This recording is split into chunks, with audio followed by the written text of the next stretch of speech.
கடவுளோட அருள்மலை எல்லார் வாழ்வையும் வளமாக்கணும்னு நான் வேண்டிக்கிறேன். இன்றைக்கி தலைவாழை விருந்தில் புரதச்சத்து நிறைந்த அடை எப்படி செய்யலான்னு பார்ப்போம். காப்படி இட்லி அரிசி, காப்படி பச்சரிசி, இது ரெண்டத்தையும் நைட்டு ஊற வச்சு காலையில் களைஞ்சி எடுத்துக்கோங்க.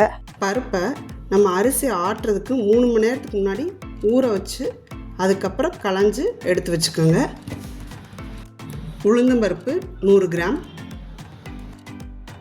கடலைப்பருப்பு 100 கிராம், பாசிப்பருப்பு 100 கிராம்,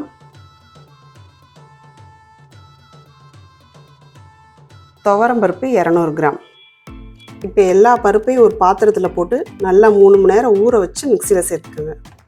கொஞ்சம் பெருஞ்சீரகம், பட்டை மிளகா, மஞ்சப்பொடி, கொஞ்சம் பருப்புக்கு தேவையான அளவு உப்பு போட்டு கொரன்னு அரைச்சி எடுத்துக்கணும். அடுத்து அரிசியையும் மிக்சியில் கொரன்னு அரைச்சி எடுத்துக்கணும். ரொம்ப நைஸ் ஆக்கிடக்கூடாது. அதையும் ஒரு பாத்திரத்தில் மாற்றி வச்சுக்கோங்க. அடுத்து ஒரு பெரிய சட்டி எடுத்துகிட்டு ஃபஸ்ட்டு அரைச்ச அரிசி மாவை போட்டுருங்க. அடுத்து அரைச்ச பருப்பை போட்டுருங்க.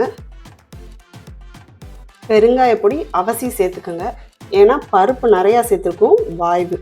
அடுத்து மஞ்சப்பொடி சேர்த்துக்கோங்க. ஃப்ரெஷ்ஷான துருவின தேங்காய் பூ சேர்த்துக்கோங்க.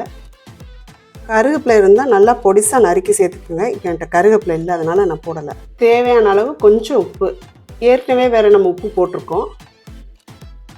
பொடிசாக கட் பண்ண வெங்காயம், பெரிய வெங்காயம், அது எல்லாத்தையும் நல்லா மிக்ஸ் பண்ணிவிட்டு பாதி உரப்படை பாதி இனிப்படைன்னு எடுத்துக்கோங்க. நம்ம உரப்படை தான் சாப்பிட்ருப்போம், இனிப்படை ட்ரை பண்ணி பாருங்கள், ரொம்ப நல்லா. இனிப்படைக்கு தேவையான அளவு சீனி போட்டுக்கோங்க. ரொம்ப அதுக்காக அதிக அளவு போட்டுறாதீங்க, அப்புறம் எடுக்க வராது. ஒரு அளவு சீனி போட்டுக்கோங்க. உரப்படைக்கு கொஞ்சமாக மிளகாப்பொடி. அடைக்கி தேங்காய் சட்னியை ஒரு மிளகா கூட போட்டு அரைச்சி ட்ரை பண்ணி பாருங்கள், சூப்பரான காம்போவாக இருக்கும். இனிப்படையை அனலில் வச்சிடுங்க. உரப்படையை நல்லா தீயை பெருசாக விட்டு முருகலாக வச்சிடுங்க. நிறைய நல்லெண்ணெய் விட்டு எடுங்க, ரொம்ப சுவையாக இருக்கும். என்னோடய வீடியோ பிடிச்சிருந்துச்சுன்னா மறக்காமல் லைக் பண்ணி ஷேர் பண்ணி கமெண்ட் பண்ணுங்கள். சப்ஸ்கிரைப் பண்ண மறந்துடாதீங்க.